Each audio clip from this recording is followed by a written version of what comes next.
بەناوی خۆی بەخشدەی میهرەبان سڵاو لە بینەرانی کەناڵی ئاسمانی پەیام خۆشحاڵم لە بەرنمەیەکی تری جێپەنجە بە ئێوەی بەڕێز و خۆشەویست گەشتمەوە. هەوڵ دەدەین ئەمڕۆ قسە لەسەر باس و بابەتیشی گرنگ بکەین، ئەویش بیرەوەری پێشمەرگەیەکە یاخود بڵین سەرکردەیەکە کە تەمەنی هەشتا ساڵە و ماوەی نێوان 40 ساڵ بیرەوەریەکانی خۆی لە دەشتی گەرمیان و شاکەلەوە دەست پێ دەکات و بە هەورازەکانی قەندیلدا سەر دەکەوێت و لەوێەوە بە نشێوەکانی سوورێندا دێتە خوارەوە و دەچێتە گەوەی شارباژێر و بەرزایەکان دەبینێت. بە هەورازەکانی کێلەشین و پشتی بارزاندا سەر دەکەوێتەوە و لەوێەوە دێتە خوارەوە بەرەو ناوچەکانی شارباژێر و شارەزور و ناوچەی هەورامان. ئەو کەسایەتیش کە قسە لەسەر کتێبەکەی دەکەین شێخ محەممەد شاکەلیە. شێخ محەممەد شاکەلی نووسەری کتێبی هەوراز و نشێو، بیرەوەری 40 ساڵ تەمەنی ژیانی کۆمەڵایەتی و سیاسی لە خۆ دەگرێت. لەم کتێبەدا کۆمەڵێ باس و بابەت وروژێنراون یاخود سەردەمی مێژووی گێڕدراوەتەوە، هەر لە ژیانی مرد منداڵیەوە تاوەکو سەردەمی کاری ڕێکخراوەی و ئاشنابوون بە خوێندەواری و تێکەڵبوون بە کاری سیاسی و سەربازی و هەڵبژاردننی ژیانی پێشمەرگایەتی لە شاخ. ئێمە هەوڵ دەدەین ئەمڕۆ لە بەرنامەی جێپەنجەدا قسە و باس لەسەر ئەم کتێبە بکەین، لەسەر ڕووداوەکان، ماجەرای پشتی ڕووداوەکان، هۆکاری ڕووداوەکان و ئەو فاکتەرانە کامانە بوون کە وایان کرد کۆمەڵێ ڕوودا و لە باشووری کوردستاندا دروست بێ بە تایبەتی لە ماوەی 40 ساڵی ڕابردوودا. کاک شێخ زۆر خۆشحاڵ بووین کە لەم بەرنمەیە دەرفەت هەبوو لەگەڵ بەڕێزت دابنیشین و قسە و باس لەسەر کتێبی هەوراز و نشێو بکەین. من ناچمە ناو وردەکاری زۆری ژیانی تۆ، بەڵام تەنها لێەوە دەست پێ یەکەم. تۆ لە سەرەتای کتێبەکەدا باسی هاتنی فەیسەڵی دووەمەکەی لەگەڵ خاڵی عەبدولئیلا بۆ گەرمیان یاخود بۆ کەلار کە لە هاوینێکی گەرمی ساڵی 1954دا دێتە ئەم ناوچەیە. پێم خۆش بوو وەکو دەستپێک و سەرەتای بەرنامەکەمان دیمەنی ئەو وێنانەی ئەو ڕۆژەی کە فەیسەڵ دێتە گەرمیان بە کامێرەی چاوەکانت بۆ بینەران بگوازیتەوە. بەڵێ، ئێمە ئەو کات قوتابی بووین لە پۆلی پێنجی سەرەتایی لە سەرەتایی کەلار، گوندی کەلار. ئەو کاتە کەلار گوندێکی سەتماڵ بوو. ئێوارە دەنگ و باز بڵاو بوویەوە کە مەلیکی عێراق شا فەیسەڵی دووەم سبەینێ دێت بۆ گەرمیان، تێپەڕە بێ بە گەرمیانە بەرەو دەربەنی خان، بەرەو توونی باوە ئەمرە بۆ ڕاو. بەڕێوەبەری قوتابخانەکەمان کۆی کردینەوە، ئێمە گروپێ بووین تی پێبووینی کە شافەیان پێوە تەختە دێدەوانی بۆی ئامادە بین سبەینە بەشدار بین لە پێشوازی شا فەیسەڵ. خۆی ڕاستەکەی لە مانگی دووە بوو، نەک لە هاوینە نەبوو، مانگی دووی ساڵی 1954 کە باسی تەپوتۆز و گەرماکەکەی گەڕانەوە تۆزی هاوینە. بەڵێ، تەپوتۆز لەبەرەوەی جادەکە قیر نەبوو کە ئۆتۆمبیل هات تەپوتۆزیە کرد. ئێمە لەگەڵ خەڵکێکی زۆری تری گەرمیان و کفری و دەوروبەری کەلار وانە کۆبووین نزیک قەڵای شیروانەی ئێستا کە جادەکە لێوە تێپەڕە بوو. تەبعاً قەزای کەلاری ئێستا نەبوو، هەر چۆڵ بوو ناوە، ئاوەدان نەبوو. بۆ زۆربەی خەڵکیش هاتبوون عەشایر و چەکدار بوون، بە چەکەوە هاتبوون، هەندێکی بە سواری وڵاغ هاتبوو، هەندێکی بە پێ هاتبوو. تقریبەن چەند هەزار کەسێک لەو سەر جادەی لە پێشوازی مەلیکا بوون. کاتێ مەلیک هات کەژاوەکەی 4 ئۆتۆمبیل بوو. مەلیکی عێراق 4 ئۆتۆمبیل، کەژاوەکەی 4 ئۆتۆمبیل بوو. پۆلیس وشتیش ئەوەندە نەبوون مەنعی و خەڵکە بکەن و بێنە ناو خەڵک و ڕێگە بگرن لە خەڵک. لە ناو خەڵکا دابەزی و وەستا و ئێمەش لە تەنیشتی وەستاین و نزیک و خێراتنیان کرد و حەمەسایبێکی جافخوافووی کە وتارێکی خوێندنەوە خێراتنی کرد و خەڵکی تەوقەیان لەگەڵ کرد و قسەیان لەگەڵ کرد و تقریبا ماوەیەک وەستا و دو ئاسە بەڕێک. باش، حەمەسایی بەگی جاف بە چ سیفەتێ بوو تاری خوێندەوە؟ ئایا قایمقام بوو لەم ناوچەیە یاخود هەروەکو کەسایەتێکی کۆمەڵایەتی؟ وەکو کەسایەتی کۆمەڵایەتی خوێندەوار و لە جیاتی و خەڵکە و تاری خوێندەوە و خێراتنی مەلیکرد بە زمانی عەرەبی هەڵبەت. ئێمەش سرودمان خوێندەوە بە عەرەبی، سرودێکە بۆ وەختە مەلیکەنا مەلیکەنا نەفدیکە بالئەرواحی لە بیرمە ئەومان خوێندەوە. مەلیک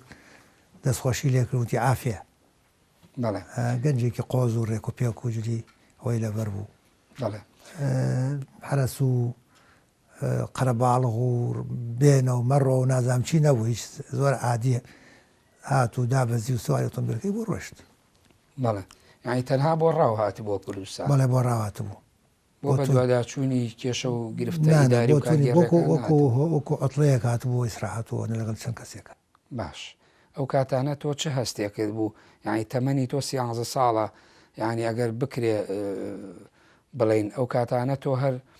حەزت کردووە تەداخلی کۆمەڵێکاری دەستە جەمعی و ئەو جۆرە مناسەبە و قەرەباڵغیانە بکەیت؟ ئەمە ئەکرێ بڵین سەرەتای دەرکەوتنتە؟ من لە بیرم نایە ئەستم کرد بێ بە مۆزوع. ئێمە ئەو ڕۆژە کۆیان کرد نەشیدمان خوێندەوە و بەڵام دیمەنی هاتنی کەژاوای مەلیک و قەرەباڵغەوە ئەو تەواز و ئەلە و پیاوا بینیم تایسە لە بیرمە. هیچ هەڵسوکەوتێکی جیاوازی نەبوو، ینی وەکو کەسێک وەکو خەڵکە وەستانە و خەڵکەکە و قسەی کرد و پێەکەنی و حرەس و شت دەوریان نەگرت بوو. زۆر مەسەلەیەکی ئاسایی بوو. ئێستا کە بیرەکەمەوە بەرپرسێکی زۆر بەسیط 15 ئۆتۆمبیلی بەدواوەیە، بەراورد یەکەم لەگەڵ ئەو سەردەما سەیرە. ئەو سادەیە بۆ ئێستاتە گەڕێتەوە هەستی پێکە، یاخود ئەو کاتەش هەر هەستان بەو سادەیە کرد لە سەرۆکێکی سەردەمی دەسەڵاتی پاشایەتی لە عێراق؟ باوەڕ ناکەم وەختە هەستێکی شتی ترمان نەبینی بوو. باوەڕ ناکەم ئەو سەردەمە هەستمان پێکرد، وامانزانی هەموو هەروە بێ، بەڵام ئێستا هەستی پێکەین کە گۆڕانکاری گۆڕانکاری بێ. باش، تۆ لە ساڵی چەند ساڵێک دوای ئەوە ساڵی 1957 ئەبی بە ئەندامی یەکێتی قوتابیانی کوردستان لە شاری کەرکووک. وابزانام ئەو کاتە کۆچ کرد و شەید عەلی عەسکەری بەرپرسانە بێ. سەردەمی دەسەڵاتی پاشایەتیە، هێشتا شۆڕشی 14 تەموزی 1950 دروست نەبووە. ئەو کاتانە جیاواز لەوەی کە ئێوە وەکو توێژێک لە ناو قوتابیانە بوون، بەڵام کێشەی کورد و کێشەی گەنج و کێشەی قوتابی یعنی بەو ئاستە بوو کە ئەوایە لە ناو ڕێکخراوێکی کوردیە خۆت ڕێک خەیت. ئەمە یا پەیوەندی بە هەستێکی نەتەوایەتیەوە هەبوو یا بە دوای گەڕانی کێشەکان هەبوو؟ پێم وایە بە تایبەتی لە شاری کەرکووک پەیوەندی بە هەستی نەتەوایەتیەوە بوو. شاری کەرکووک پێک هاتووە لە کورد و تورکمان و عەرەب و هەندێک مەسیحیشی تیا بوو. زیاتر هەستی نەتەوایەتی پاڵی پێوە ناین لەو ڕێکخراوە کار بکەین. گیرروگرفتی تری ئەم سەردەمە کەم بووە وەختە. بەڵێ ئەو گیرروگرفتانەی ئێستا هەیە ئەو سەردەمە نەبوو یا کەم بوو. بەڵێ یعنی ئەو کاتانە کە پێش شۆڕش ئێوە زیاتر کۆبوونەوەکانتان لە ناو کەرکووکا بوو، بەشداری کۆبوونەوەکان تەکرد کە بووی بە ئەندام لە یەکێتی قوتابیان؟ ئێمە کۆبوونەوەی یەکێتی قوتابیان جیاواز بوو لەگەڵ کۆبوونەوەی پارتی وەکو حیزب. لە یەکێتی قوتابیان وەکو تاقیکردنەوەیەک بوو بۆی لە داهاتووە بیاندام لە پارتیە. کۆبووینەوە ناو بەناو هەر لە ناو کەرکووک کۆبووینەوە یا بە ناوی سەیران و دەرچوون بۆ دەرەوە نەورۆز یا مناسبەتێکە بوو، کۆبوونەوەی فراوانمانە کرد. بەڵێ، بەڵام دواتر لە ساڵی 1962 کە سەرەتای شۆڕشی ئەیلولە هەر حەماسەتێکت بۆ شۆڕش و کوردایەتی هەبوو. باسی حاجی قاوری مەحمووی شاتریەکەی کە لە 1962 لە مەجلیسێکا بوون، تۆ هەندێک قسە و باست کردەوە و توێتی پێت پەلە مەکە، تۆش وەکو ئێمە سەرت سپیەکەیت و ئەم شۆڕشە هەر ئەمێنێ و بەردەوامە بێ و کۆتایی نایەت. بەڵێ، خوا لێ خۆش بوو، حاجی قاور زۆر ڕەفیق و برادری باوکم بوو. سەردانی یەکتریانە کرد لە مناسبەتێکە جەنابی حاجی تەشریفی هێنا بۆ شاکەل. منە وەختە گەنج بووم و حەماسەتمە بۆ کو جەناب دەڵێ باسی سەرەتای شۆڕش بۆەوەی دەرمەنی خان ڕوویدا بۆ عەشایر ڕێگەیان گرت بوو. دواسە عەبدولکەریم قاسم هێزێکی نارد و ئەو هێزەی دەرکرد لە دەرمەنی خان و ڕێگەکەی کردەوە. ئەوان باسی وایانە کرد کە احتیاط بکەن و حەق نییە بەم زستانە پێشمەرگە و ئەوانە هەبێ و یعنی ئەوە بوون باسی وانەکە کە زەروری نییە ئێستا و پەلە نەکرێ باشەوەوانە منش پێم ناخۆش بوو پەلەم بووە وت هەقا هەموو کورد ئێستا پێشمەرگە بێت و وا مەزانی مانگە دوان تەواوە بێ حاجی وتی وەڵا هەیە کاک حەمە تۆ زۆر پەلەتە بەسەری بەم سەری سپی بوو بەم سەری خۆمە کوڕەکەشت گەورا بێم کێشار تەواو نابێ حاجە لەمەکە نۆرەی تۆش دێت و نۆرەی کوڕەکەشت دێت وە قسەکەشی ڕاز بوو واش دەرچوو بەڵێ پێت وایە ئێستا شۆڕش ماوەیە کۆتایی هاتووە شۆڕش بەو شقلەی جاران کۆتایی هاتووە شێوەی جاران بەڵام بە شێوازی تر باش تۆ لە شوێنێکی ترا لە کتێبەکە تا باسی ئەوەکەی کە لە دوای شۆڕشی 14 تەموزی 1958 ئێوە ئەبن بە میانی ڕێکخراوێکی چالاک و ئەکتیڤ کۆمەڵێک کۆسب باسەکەی کە یەتە ڕێتان یەکێ لەوانە بۆ نمونە حیزبی شوعیە شوعیەکان کۆسپیان بۆ ئێوە دروست کردووە ئایا ئەم کۆسپە پەیوەندی بە باس و بابەتی فکریەوە هەبوو یا پەیوەندی بە باسی قەومیەوە هەبوو یا پەیوەندی بەوە کە ئەوان هێزێک بوون زیاتر ئومەمی بە شێوەیەکی گشتگیر بێ جیاوازی نەتەوایەتی ئەوانە بیریانە کردەوە ئەو وەختە جارێ ئەو وەختە دەسەڵات و دەستکەوت و ئەوانە لە ئارانە بوو ئەو وەخت ئەو سەردەمەی باسێ جەناوت باسیەکەی دەسەڵات و هیچ نە حیزبی شوێعی نە لایەنە نەتەوەیەکان دەسەڵاتیان نەبوو لە کوردستانە حکومەت هەبوو مەسەلە فکر بوو مەسەلە ڕاوبۆچوون بوو ئێمە ڕامان وا بوو کە کوردیش میلەتێکە وەکو میلەتانی تر حەقیەوەی هەیە بە زمانی خۆی بخوێنێ حەقیەوەی هەیە بە کەلتوری خۆی هەبێ حەقیەوەی چارەنووسی خۆی دیاری بکە برادرانی حیزبی شوێعی ڕێیان وانە بوو کە ئەیانوت کە کوردیش وەکو هەموو عێراقیەک فەرقی نییە و عێراقیە و ئێمە ڕێیمان وا بوو عێراقی فەرق هەیە عێراقیەکی عەراب جیاوازە لەگەڵ عێراقیەکی کوردە عێراقیەکی عەرەب بۆ خۆی مافی هەموو شتێکی هەیە عێراقیەکی کورد مافینی لەبەرەوە وەکو یەکی لێ بکرێ باشترە ئەوە مشکلەکەمانەوە بوو یعنی ئەوان زیاتر پەیوەندی لایەنە قەومیەکەیە بەڵێ لایەن نەتەوەیی بوو بەڵێ فکری نەتەوەیی بوو بەڵێ سەرعمە لەسەر مۆزوع بوو باس لەوەش ئەەکەی دواتر کە ئەو کاتانە لە سەرەتای شۆڕشی ئەیلول بە تایبەتی مانگی دەی ساڵی 1963 باسەکەی کە لە بیرتە ئەڵێ ناکۆکی دروست بوو لە نێوان لایەنەکاندا بەڵام من لایەنی هیچ لایەکیانمان نەگر ئێمە ینی ئایا لایەن نەگرتنی یاخود پشتیوانی نەکردنی هیچ لایەکیان پەیوەندی بە چیەوە هەبوو بۆ تۆ پەیوەندی بەوە هەبوو کە تۆ بڕوات بەو جیاوازیە نەبوو کە دروست بوو یاخود هیچ لایەکیانت بەڕاست نەئازانی بە تایبەتی ئەو کاتانەی باڵی مەکتەبی سیاسی و بەجیا و بارزانیش بەجیا بوون خۆی یەکلاکردنەوەی کێشە بە زۆر و بە چەک بەلامەوە ڕاست نەبوو ئەکرا بە گفتوگۆ بکرێ من قەناعەتم وا بوو ئەکرا گفتوگۆ بکرێ حوار بکرێ لە یەک حاڵی بین بەڵام پەنابردنە بەر چەک و زۆر و شەڕ بەلامەوە ڕاست نەبوو لەبەرەوە کنارم کرد هەرچەندە زۆربەی برادەرەکان لە باڵی مەکتەبی سیاسی بوون بەڵام دانیشتم و خواڵ ناگرێ ڕعایەتیان کردم ینی مەشاکلیان بۆ دروست نەکردم بەڵام ئەڵێ هەردوو لاش سەردانیانە بەڵێ پەیوەندیم دۆستانە بوو لەگەڵ هەردوو لایەنە تۆ ئەو کاتانە ڕاتچی بوو ئەگەر شعوری تۆ لەو کاتە بۆ ئێستا تقریبا نزیکەی 6 ساڵێک چکاتەوە بەر لە ئێستا ئەو کاتانە ئەو جیاوازیت لە چی هابینیەوە زیاتر ئەکرا ئەو کارەساتێکی سەش درێژەی هەیە و خەڵک باژێدا کورد باژێدا تا ئێستاش ئەکرا و دووبەرەکی و ئەو یەکتر عەزێددان و میلەت عەزێددانە ڕوونەدا بەوەی نێو مشکلەکانە گرفتەکانە لێک حاڵی نەبوونەکانە لێک حاڵی بن گفتوگۆ بکەن بەڵام بەداخەوە پەنایان بردەبەر هەردوو لا پەنایان بردەبەر تند و تیژی و ئەوەی لێ دەرچووکە بینیمان زۆر جار باس دەوەکرێت کە ئەو ناکۆکیە سیاسی لە نێوان بەشێ لە حیزبە سیاسیەکانە هەیە ڕێگی بۆ قوڵایی ئەو مێژووە گەڕێتەوە کە لە 63 تۆ باسیەکەی دەسی پێکرد وایە بەڵێ ئەوە عەزم کردی تا ئێستا نەبراوەتەوە تا ئێستا بە شێوازی جیاجا خۆی پیشانەدا ڕاستە دوای ئەوەش تەبەن لە تۆ دائەنیشیت و دەسەکەیت بە ژیانی تایبەتی خۆت خوێندن و ژیانی کۆمەڵایەتی خۆت کاتێکیش کە لە بەیانی 11 ئازارە دوای ئەوە ئەو ڕووداوی نسکۆ ڕوەیە تۆ قسەیەک تێیاڵی من ئێسش لە دوای نیوسەدا لەو ڕووداوە ئەڵێم ئەو کاتە ئەتوانرا بەرگری بکرێت ڕاستە قوربانی و شەهیدێکی زۆر ئەدرا بەڵام ئەکرا بەرگری بکرێت ئەو قەناعەتە ئەو کاتانەش هەتان بوو بەڵێ باسی نسکۆی 74ەکەی 75ەکەی بەڵێ 75 ئێمە لە ئەو بەری سیروان بووین منتقەی بەمۆ بووین بناری بەمۆ و هێزێکی زۆر بوو ئەو وەختە لەوێ هەموو ئامادەکاریەکیش پێش نسکۆکە کرابوو بۆ مقاومە بۆ بەرگری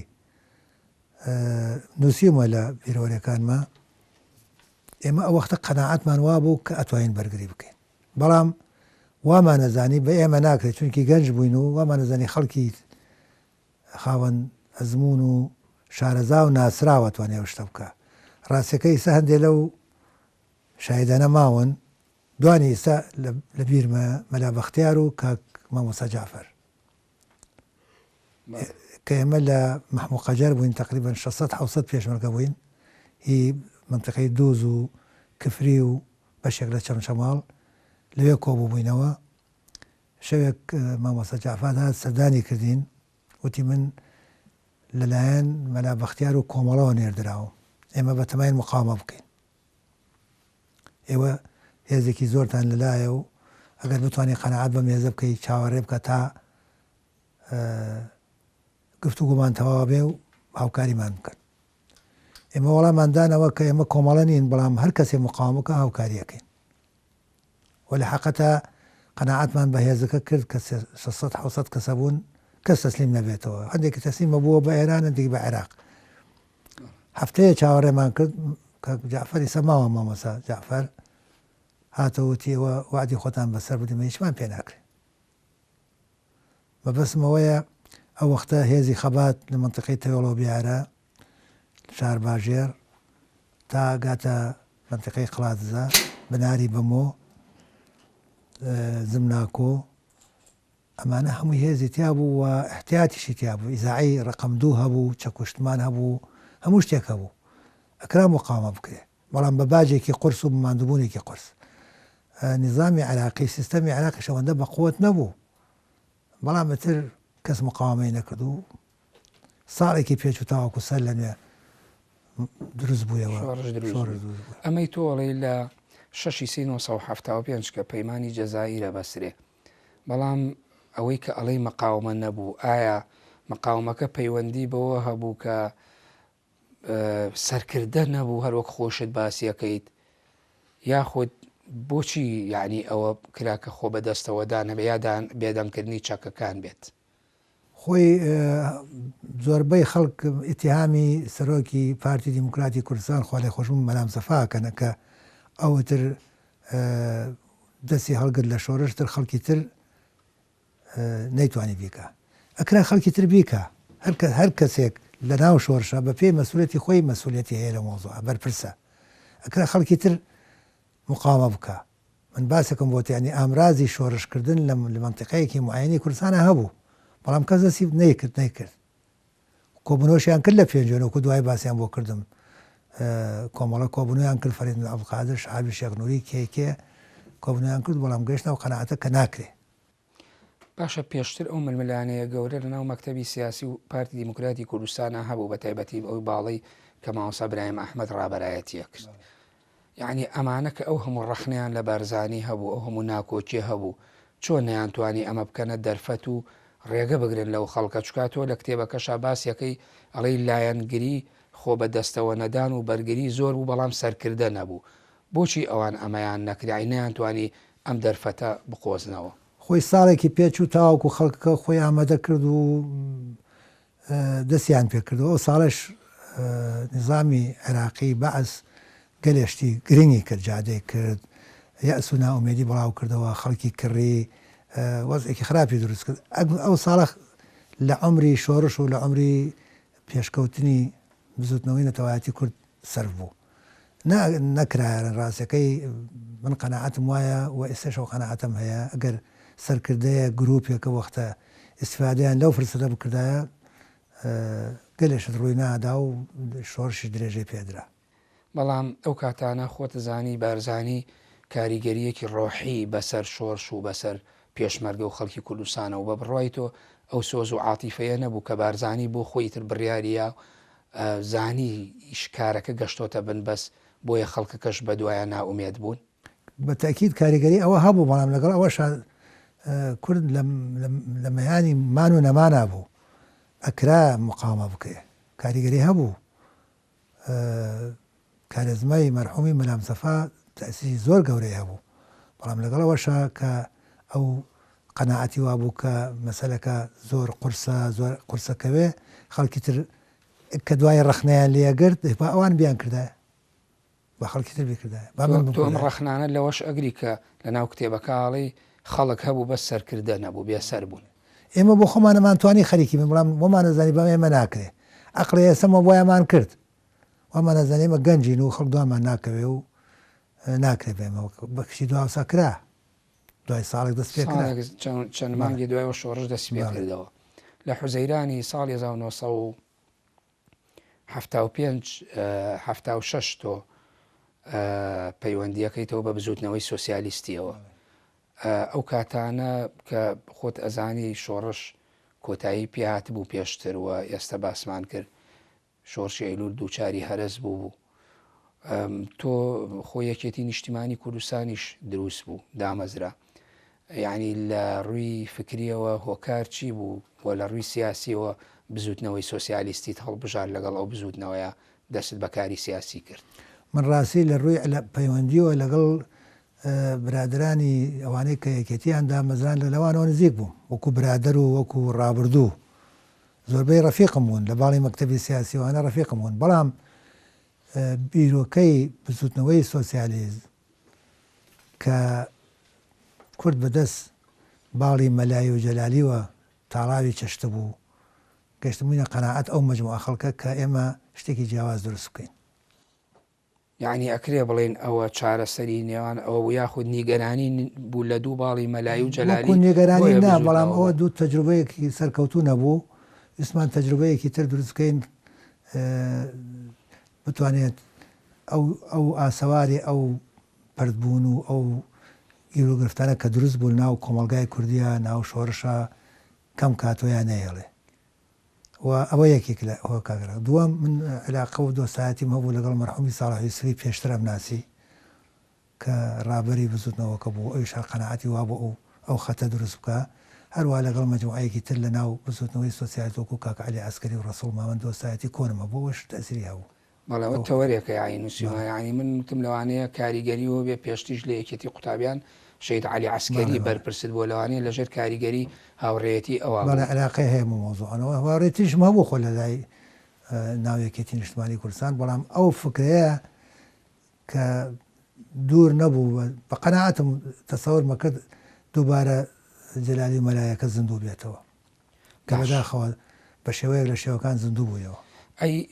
فکر لێرە ڕۆڵی نەئەبینی تۆ باسیەوەکەی کە جارێک لە کۆڕێکی پەیمانگای کادیرانایە پێم وایە محازەرەکەی پرسیارت لێەکەن دەربارەی ئێوەی کە ئێوە مارکسینیا لینینین مارکسی و لینینین یاخود حیزبێکی ڕاستڕەوی کوردستانی نەڵی ئێمە بۆ بڕوامان بە سۆسیال دیموکراتی ئەو کاتە ئەو فکرەیە ڕۆڵی هەبوو بەڵام ناوبڕێ وەرەگرم دوای ناوبڕەکە وەڵام بەرەوە بینەرانی بەڕێز و خۆشەویست ناوبڕێکی کورد وەردەگرین و دەگەڕێمەوە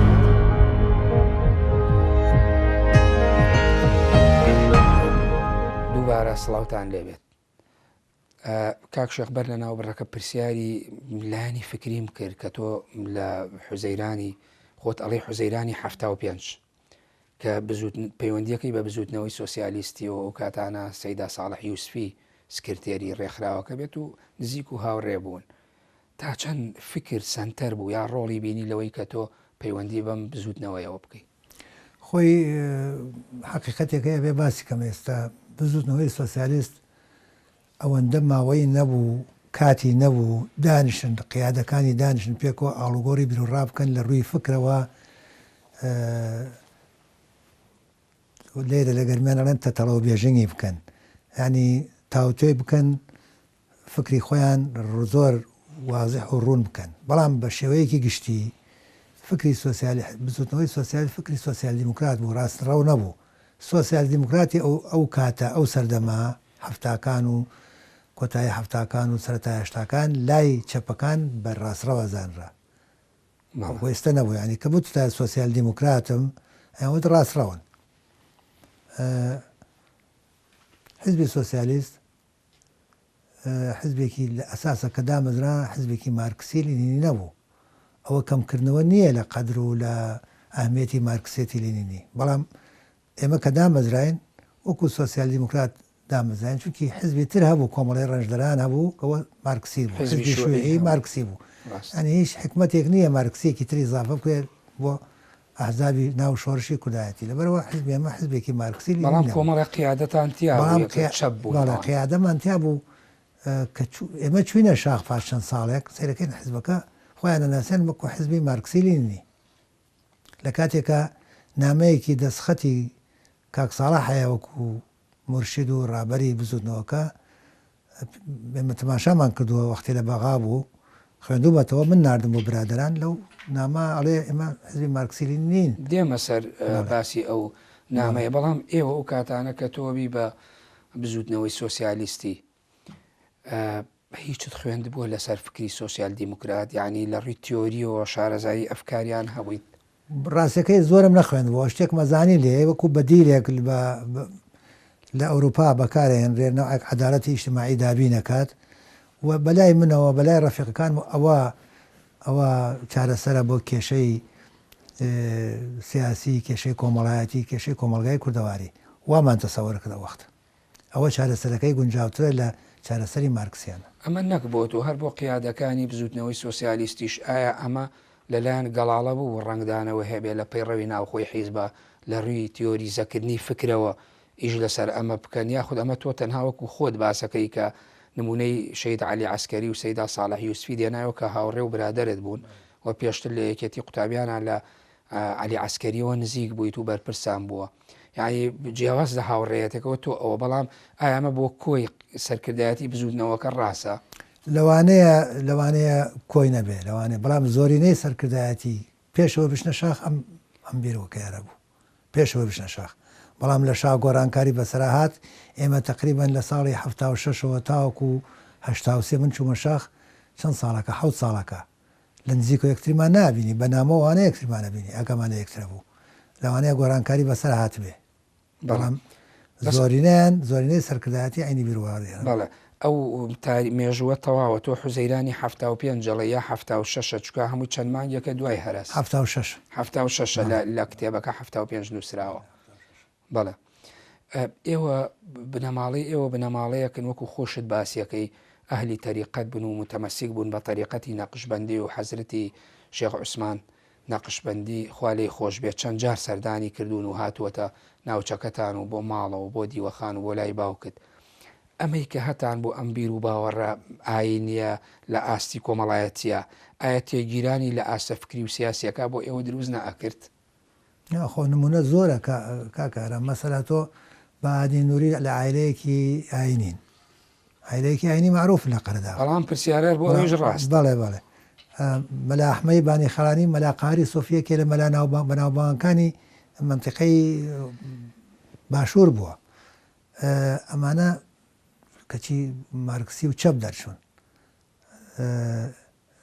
تەسیری هەیە بەڵام ئەمانە بێ بە پێوەرێکی ڕاستی بۆ یعنی ئەستی پرۆسەکە کە مۆزوعی متەمەسیک بوون بە دین و بە خانەقا و بە شێخێک و موریدایەتی لەولاوە دیسانبیرێکی سۆسیال دیموکرات وەکو فکری سیاسی و حیزبی بەکاربهێن ئەم دوانە بەریەک نەئەکەوتن بۆ ئێوە لای من بەرێک ناکەوتن چونکی ئەوەی پێویست بکە لە قەناعاتی ئاینی خۆم وەکو نوێژ و فەرایی زوانە جێبەجێم کردووە هیچ مشکلەیەکم نەبووە بەڵێ ئای پەیوەندی بە تێگەیشتنەکەەوە بۆ تۆ ئێوە وای لێ تێگەیشتووە بەڵێ وای لێ تێگەیشتن بەڵام لە ممارەسەی ڕۆژانەی خۆما هیچ گۆرانێکی بەسەر نهاتوو باش تۆ پێشتریش باست کرد باسی ئەو نامەی سەیدا ساڵح یوسفیەکەی لە ساڵی 1970 کە یای بە تۆ بردی بۆ برادەرانی شاخ باس دەوەکەی کە نامەکەت خوێندوەتەوە باسی ئایدۆلۆژیای تایە ناکۆکی لایەنە سیاسیەکانی تایە شەڕی براکوژی تایە بارودۆخی ناوخۆی حیزبی تایە ئەگە بکرێ بۆ بینەران لێرەوە ناوەڕۆکی ئەو نامەیە باس بکەیت زیاتر باسی لە چیەکرد مەسەلەی ئایدۆلۆژیان ناکۆکی لایەنە سیاسیەکان ناکۆکی تەنانە تێڕوانینی حیزب نامەیەکی دوور و درێژە چەند لاپەڕەیە تقریبان 20 لاپەڕابێ نامەیەکی دوور و درێژە ناکرێسە و کاتی بەرنامەکەی جەنابەت بۆ بگرم بەڵام کورتەیەکە بوو بەڵام ببوورە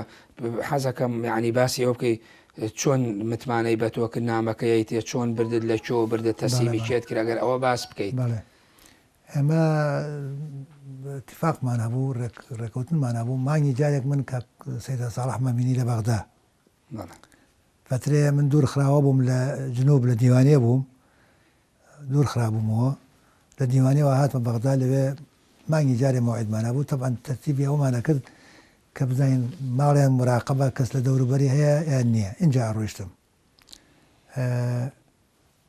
هەموو مانگی جارێک کە ڕۆیشتم وجە نەزەری خۆی چی پێگەیشتووە ڕێی دەربارەی ڕووداوەکان هەمووی قسەمان لێ کرد دواسا ئەوەی پێویست وایە بە خاڵم نووسی بە خاڵ منەم نووسی دوای کەسێکە بۆ ناوی مەحموودی حاجی حەمەڕەش خەڵکی قڵاتزە بوو ئەوە حەلقەی وەسڵ بوو لە بینی ئێمە و شاخ ئەوەماندا بۆ برد بۆ برادران و ئەوانش دوای وەڵامیانە داینەوە یەکێ لەو جارانەی کە سەردانی کاک ساڵحم کرد لە گەڕێکی حەی شورتە ماڵی لەوێ بوو ماڵی خۆی بوو خانۆ کۆنەکەی خۆی کە وەزیر بوو لەوێ بوو لەوێ دانیشت بوو خانۆکەی حەجز نەکرا بوو لە ناو خانۆکەی بوو و دەرناچوو زۆربەی کاتی لە ماڵەکەی خۆیان بەسەربرد خانێکی گەورە بوو 600 مەترە بوو تقریبا خەڵکی زۆر هاتشۆیە کرد خەڵکی عادی ینی ئێمە بە حەزەرەوە هاتشۆمانەکە بەڵام خەڵکی تر هاتشۆیە کرد وتی نامەیەکم هەیە نووسیمەوە بۆ برادران تەماشای بکە گەر ملاحەزاتە بوو پێم بڵێ نەش بوو بیبە لەگەڵ خۆتا بیان بۆیان بنێرە نامەکە تەماشام کرد وتی بیخوێنەرەوە بەڵێ بڵێ هەموو شتێکی بناردایان خوێندەوە اینجا کردی ینی هیچی بە پێچراوەی نابوو هەموو شتێکی مناقەشەشمانە کرد مناقەشەشی لەگەڵا کردن بە فەرقی تەمەنی من و ئەو زۆر جیاواز بوو 20 ساڵ 25 ساڵ بینمان هەبوو کاک ساڵح ئەندامی مەکتەبی سیاسی پارتی بوو وەختی خۆی وەزیر بوو عضو هەیەتی سلم و سەداقەی عالەمی بوو بەڵام لەگەڵەوە شاوەندە متەوازیع بوو لەگەڵ منە مناقەشەیە کرد و پرسوڕایشی پێ کردم ئێوە تۆ لە ناو خەڵکایت و ڕئیس ئەزە حەزەکەم ڕێیت بزانم و ئەوانە نامەکەی تەرکیزی کرد بۆ سەر بیری بزوتنەوەی سۆسیالیست کە بیرێکی سۆسیال دیموکراتمان هەیە ئەمە پێویست ناکە ئێمە حزبێکی مارکسی بین حزبی مارکسی ترەیە خاوەنی هەیە شوێعی و کۆمەڵی ڕێداران خۆتان مادوو مەکەن بۆ مۆزوعەوە دوو زۆر دژی شەڕی ناوخۆ و یەکلاکردنەوەی کێشەکان لە ڕێگەی تونند و تیژیەوە بوو لەگەڵ ئەوە بوو کە بە حیوار بکرێ لەگەڵ ئەوە بوو کە فەنا نەبرێتە بەر زەبر زەنگ لەگەڵەوە بۆ علااقاتێکی بەهێز بکرێ لەگەڵ دەوڵەتە عەرەبیەکانی دەورەبەر لەگەڵەوە تاوەکو ئافاقی گفتوگۆ و حیوار هەیە لەگەڵ عێراقا هەوڵی بۆ بدرێ ئەگەر عێراق دەوڵەتی عێراق ئامادەی تیا بوو گفتوگۆ بکرێ با سەرکەوتوش نەبێ گفتوگۆ بکرێ قەت دەرگای گفتوگۆ دانەخن ئەمە مختصری ئەوەکە بوو ئەم سێ خاڵە بوو لە ڕووی ئایدۆلۆژی و سۆسیال دیموکراسی ڕوونکردنەوەی نووسی بوو یا هەر زیاتر هەر بە شێوەیەکی گشتی باسی کردبوو باسیەکە ئەڵای سۆسیال دیموکرات ئەم سەردەما سەردەمێکی پێویستە سۆسیال دیموکرات لە جیهانی ئمڕۆها مەرغوبە و ئەتوانین ئێمە بیکوردێنین وەکو لە کوردستانە بیگونجێن لەگەڵ واقعی کوردستانە بەکاری بێن بەڵێ ئەی لە ڕووی بارودۆخی ناوخۆی حیزبەوە لەسەر ناوخۆی حیزب هیچی تیا بوو کە 2 ساڵێک بوو بزوتنەوەی سۆسیالیستی دروست بوو تەوجیهاتی تیا بوو بە عام تەوجیهاتی تیا بوو لە دەربارەی ناوخۆی حیزب بەڵام ئەوە باسی لە شتی ترایی ناردەوە ئەو لە مۆزوعانە مۆزوعی فکری و مۆزوعی علاقی ئەمە لەگەڵ یەکێتی و لەگەڵ پارتی و لەگەڵ ئەوانە زیاتر تەرکیزی کرد بەڵێ نامەکە تۆ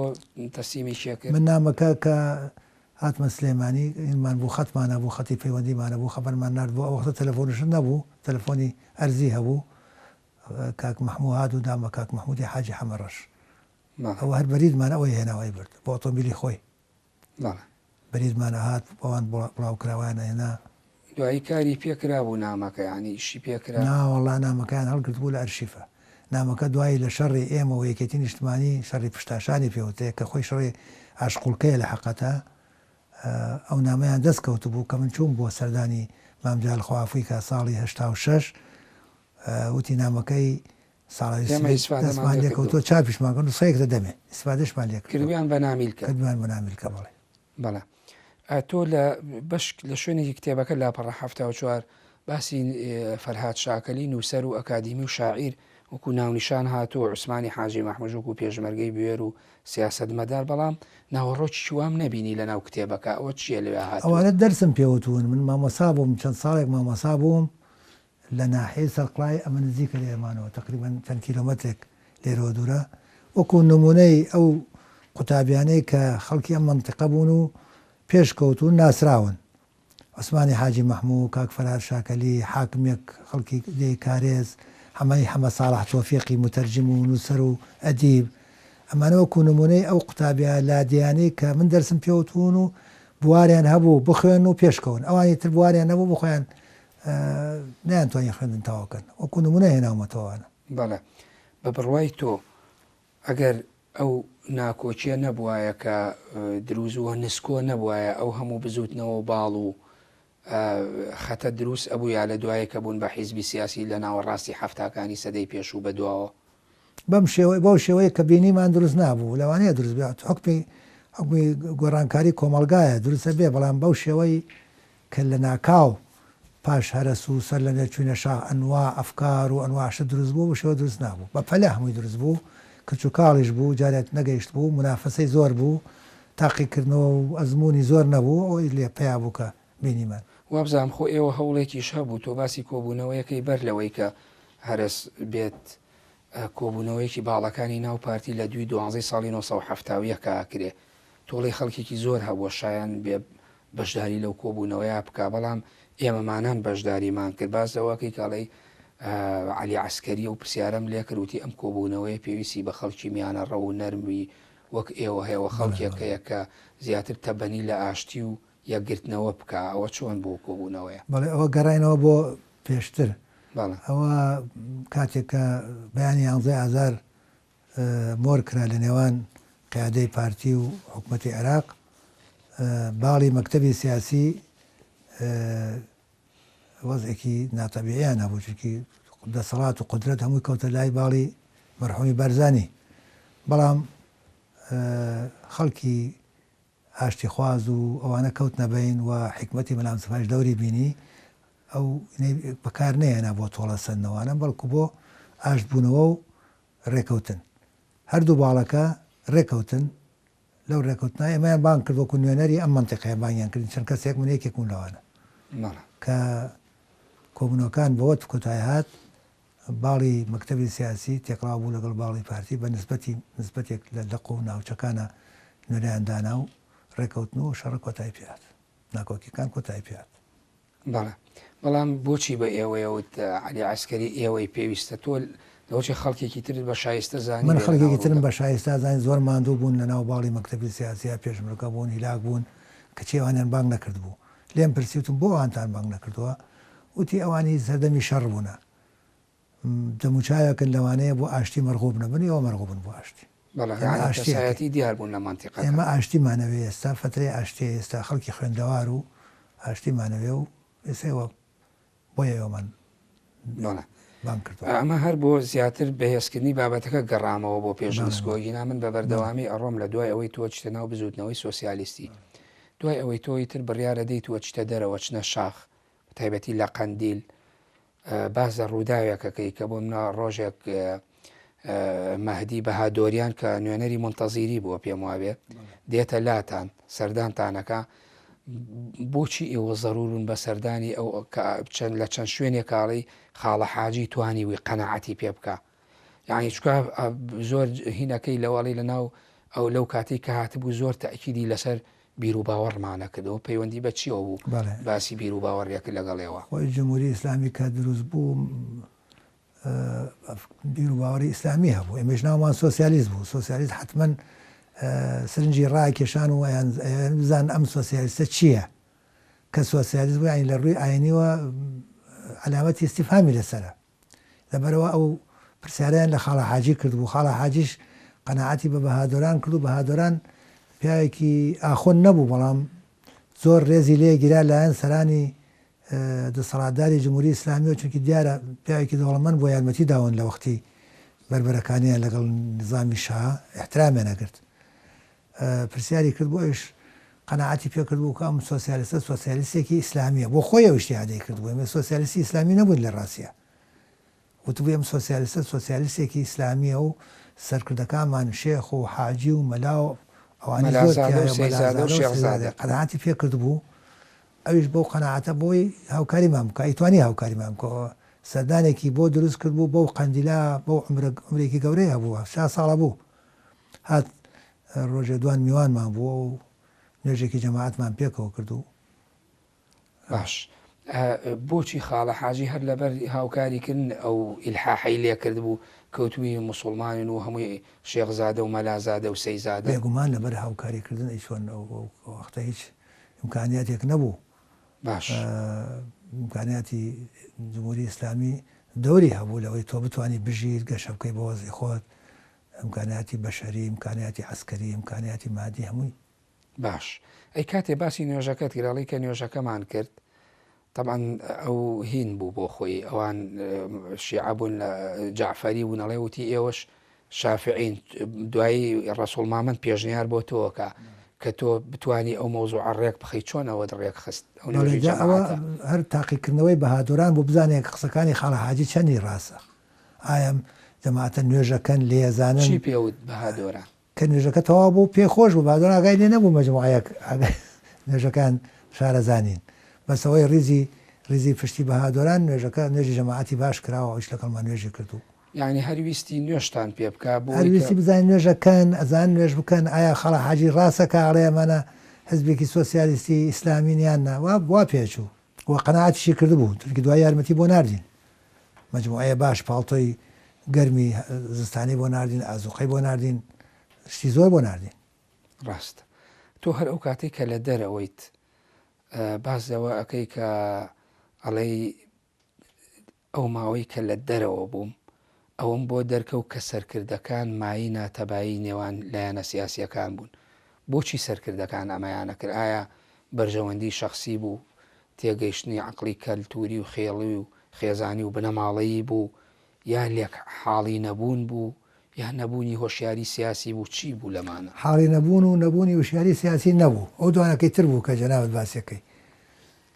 چۆن نەبوونی وشیاری سیاسی و حاڵی نەبوون نەبوو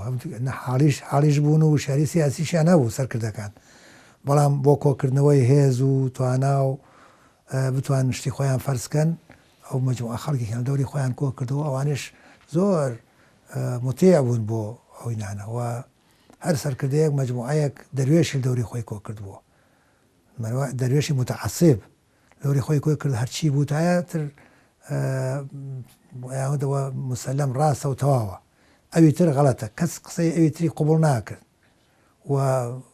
و باڵی ئەو هەموو مەشاکلانی سەرکردەکان بخۆ ئەفرادی پێشمەرگە و خەڵکی خوارەوە گوناحێ نەبووە فەرمانیان نەکرد جێبەجێیان نەکرد. تۆ ڕەخنە لە نووسەر و ڕۆشنبیرەکانی نووسەر و ڕۆشنبیرش کەوتبوونە دوای ئەوینە هەر سەرکردەیە مەجموعەیە خەڵکی دەور بوو تەنزیلیان بۆیە کرد و شتەکانیان بۆ جوانەکردنەوە ئێستاش وایە باش بەڵام خۆت پاراستووە لە ناوهێنان کەمتر ناوتێنە من هەر لە بیرەوەریەکانمان لە قسەکانیشمە ئێستش هەوڵە دەم شۆڕش ناشرین نەکەم بەمەی تۆ شۆڕش یعنی وەکۆڵێ و بەفرە بێپەڵەیە بێ کە هەیە یاخود خۆ ئێستا واقعەکە ئەزمونونەکە ئەبینی شۆڕش کەوتۆتە ژێر پرسیارەوە قسەکەی حاجی قاوەری مەحموود شاتریش کە ئەو کاتانە بە تۆڵێ لە سەرەتای شۆڕشی ئەیلولا هەتا ئێستا هەر بەردەوامە نەتیجەکە. بەڵێ من هەوڵی خۆما دەم ینی هەر تەبیعەتم وایە ممکنە پەروەردەم وابێ هەوڵە دەم پڕۆی پیسی ڕابردوو زۆر بڵاو نەکەمەوە باس نەکەم. خۆت پاراستووە لەوانە وەختی خۆشی لە هەڵسوکەوت ماهرەوەم کردووە بەڵام ئەمە نابێتە ئەوەی بەشێکە یعنی خەڵکی ترێ عفوم کە خەڵکی ترێ ئەوەی کردوتر پێویست بە من ناکات زۆر زیادیشی کردو لەوانەیە خەڵکێک بڵێت ئەم نەیویستوە یا بە جۆرە لە جۆرەکان لەبەر بەرژەوەندیەکی خۆی باسی ئەمەی نەکۆچکە بەشێک لەو مێژوو خۆتە زانی کارکتەرەکان دروستیان کرد نەک بەشێ هەر زۆرینەی کارکتەرەکان دروستیان کردووە نابێ ئەوانەی کە بەرپرسیار بوون لەو مێژووە باسییان بکرێت و بۆ خەڵکو بۆ مێژوو نووسەکانی ڕوون بکرێتەوە. من بۆ خۆم یەکەم لە مێژووی خۆم هیچ ناترسم هیچ گومانم نییە لە خۆمە ناسم بە هیچ شێوەیەک لە هەندێ شتی نابەجێ و زیان بەخش بە میلەتی کورد بەشداریم نەکردووە نە بە قسە نە بەکردەوە و هەر هەمیشە دەوری ئەوەم بینیوە بە ئاشتی شتەکان تەواو بێ لەبەرەوە ناتسمێکی بڵێ ئەی تۆ بۆ لە فران مۆزۆ ئەوت نەگەیستە خەڵکی بیرەوەری بڵاوە کاتەوە وەکو مەلایکە خۆی پیشاندا ڕاست لەو لاوە 1001 تانی لێدەن بە بەڵگەوە من ئەوانم نییە خۆم دڵنیام لە خۆم لە هەمان کاتان ناشمەوێ چونکی شۆڕش سەرنجام لایەنی کەم و کوڕی هەیە سەلبیات سەرنجام کارێکی زۆر گەورەی کردووە شۆڕشی ئەو چەند ساڵە قوربانێکی زۆر و کاری گەورەشی کردووە ویلەتەکەیشی ڕزار کردووە لە وەزعێکی معەن ڕاستە کەم و کوڕی هەیە پێی هەمووی سەر لەبەری ناشرین بکەیەوە شتێکی باش بەڵام ئەکرێ ئەمەی تۆش ئوسلوبێکی تربێت لە ئەمە ئوسلوبەکە بە شێوەیەک لە شێوەکان باسم کردووە بە شێوەیەکی نەرم باسم کردووە خۆ ڕاست خوێنەری ژیر بۆ خۆی تێگا ئەتر پێویست ناکات زۆر زەق ئەوە بکەیت من بەلای منەوە لەوانەیە خەڵکی تروان نەبێ خەڵکی تر خۆی معاناتی هەبووە ممکنە زەق باسی بکە شتێ برێ منەوەم پێ دوایە بەشێکی پەیوەندی بە گرەی دەرونی و کەلتوری پەروەردەی وانەوە دوور نییە دوور نییە باش باس لەوەکەی کە ئێوە لە قەندیل بوون لە حوزەیرانی 1970 لە دیوی ڕۆژەڵاتی کوردستانەوە چتە هەورامان و لێ بە مەڵە خۆردا دێنە خوارەوە یان بۆ سووریان بۆ لای قیادەی ئەو کاتانەی کەرکووک و سلێمانی لەو ناوچەیە بوون باز لەوە ئەەکەی کە ئەڵەی لەوانە بوو ئێمە هەستم ئەکرد ئێمە گرفتمان بۆ دروست بێ و کاتە کاک محەممەدی حاجی مەحموود لەو سنوورە بێ لەگەڵ کۆمەڵی خەڵکی ترا کە پێکەوەن یعنی خەمێکت هەیە کە نەتوانن لێەوە زیاتر ئێوە پێکەوە بگونجێن و پێکەوە هەڵبکەن ئەو خەمەت لە چی وە ئایا پەیوەندی بە پەروەردە سیاسی و حیزبیەکەەوە هەبووە یا پەیوەندی بە پەیوەندی کۆمەڵایەتیە ناوچەیەکانەوە هەبووە زیاتر ئەوە کە ئێمە ڕۆیشتین جارە قیادەی سلێمانی کەرکوو دروست نەبوو ئێمە ڕۆیشتین بە ئێمەوە بوو بە قادر جەباری خوالی خۆش بوو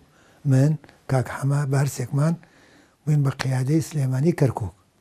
کاک حەما لێپرسراوی لقی سلێمانی من هی کەرکووک کا قادرش لەگەڵمان بوو قادر جەباری ئەو زیاتر حسابی تەمەنەکەی و تەجروبەکەی و ئەوانە من کە چوومەوێ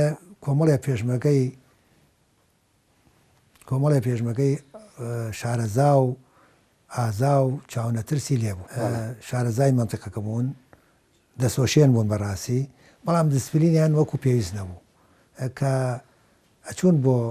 عملیاتی مشتەرەک یا عملیاتی مەفرەزەی بچووک تا ڕادەیەک وەکو پێویست ڕعاتی خەڵکیان ناکرد ئەمە یەک خەڵکی خوێندەوار لەگەڵیان زۆر ئیداری ناکرد خەڵکی خوێندەوار و کادری شارەزا ماوەیەکە ماوە دواسا هەڵی ناکرد لەگەڵیانە ئەمانە وای کرد کە تەسەوەر بکەم زەحمەت بێ ئیشەکە بەڵام بە تێپەڕبوونی کات توانیمان کاکە هەمەش وا لێ بکەین پشگیری لەوە بکایمە بێ پەروەردەی پێشمەکانمان بکەین بخوێنەوە احتیمام بەلایانی فکری بدەن ڕعاتی خەڵک بکەن معاملەیان لەگەڵ خەڵکا چاکتر بێ مەسەلە هەر تەقەکردن و شەڕکردن نییە مەسەلە فکرە ئەمانە وردە وردە ئەو وەز ئەگۆڕە بەڵام ئەمە پێچەوانەکەی کە باسی خەڵکی خوێنەوارەکەیت و نەگونجان پێچەوانەکەی باش نییە ینی بە شێوەی لە شێوەکان نانی دەرخستەوەی کە کادیر و پێشمەرگەکانی ئەوێ بەشێکی ینی خەڵکێک بوون بە جۆرە خەڵکێک بوون یعنی کەمتر گویان بۆ ئامۆژگاریەکان گرتووەوە بێبەرنامە و بێپلان بوون وا ناکات لە حقەتە لە سەرتاوە بەرنامە و پلانی ڕێکوپێک نەبوو هەر ئەوە بوو زەربە بدەیت لە دژمن و شەڕ بکەیت وانە هۆکار چی بوو وا هات بوو ینی لە ئەنجامی ئەو وەزای دروست بوو لە منتقەی شارە زۆر و خلافی بینی یەکێتی و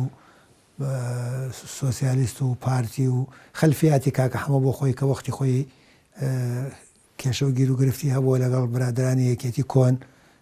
فەرماندەی هەرێمی یەک بووە ئەمانە هەمووی ئەوەی دروست کرد بوو دائیمە لە حاڵەتی ئامادەباشی هەبوون و مەسەلەی شەڕ و دەرگیری لەگەڵ حکوومەت و لەگەڵ دژمنەکان ئەولێتی بدرێتی مەسەلەی فکر ئەولێتی نەبوو بەڵام وردە وردە ئەو مۆزوعە توانیمان چەندین جار کۆبوونەوە و وەکو حەلقەی سەقافی و قسەکردن بۆیان وردە وردە کادری خوێندەوار جێگەی بوویەوە ناوێنە کاریگەریشی هەبوو بەڵێ من کۆتایی بە بەش یەکەمی بەرنمەکەیانم زۆر سپاس بۆ